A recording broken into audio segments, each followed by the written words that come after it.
ሄርሜላና ቡዜ ተጣሉ። ለምን ተጣሉ የሚለውን በዚህ ቪዲዮ ላይ የምነግራችሁ ይሆናል። ቪዲዮውን እስከ መጨረሻው ማየታችሁን እንዳትረሱት። በጣም በሚገርም ሁኔታ ማለት ነው ቡዜ በጣም በመናደድ ለምንድነው ከአብርሃም ጋር የማትታረቂው በማለት እንግዲህ ተናግራለች። ይሄ ደግሞ ተገቢ አይደለም፣ እንደዚህ መደረግም የለበትም።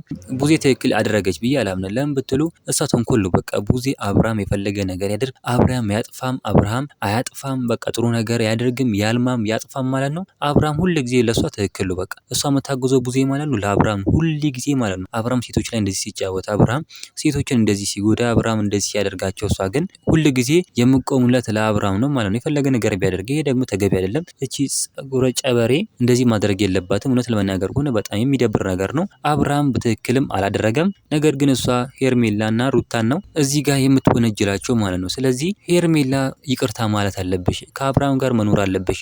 እንደዚህ ቢጎዳሽም እንደዚህ ቢገፋሽም ቢረቅጥሽም ከአንቺ ጋር መሆን አለበት ነው የምትለው ቡዜ። በቃ አሁን እሱን ነው የምትለው ማለት ነው።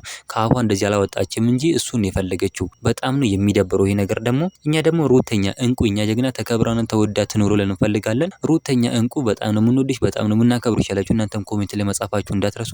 ሩታ ማለት በጣም ጠንካራ፣ በጣም የዋና፣ በጣም ለሰው አሳቢ ሴት ናት። እነሱ ግን ተንኮል ጊዜ ነው ሩታ የሚጨምሩት። ነገር ግን እሷ ጠንካራ ናት። እናንተ ምን ትላላችሁ? ሀሳብ አስተያየታችሁን ኮሜንት ላይ ማስቀመጥ እንዳረሱ። ቪዲዮ ላይክ ቻናሉ ሰብስክራይብ ማድረግ እንዳረሱ። በሌላ ቪዲዮ እስከምንገናኝ በያላችሁበት የዓለም ዳርቻ ሰላማችሁ ብዝት ይበልልኝ። ደህና ሁኑልኝ።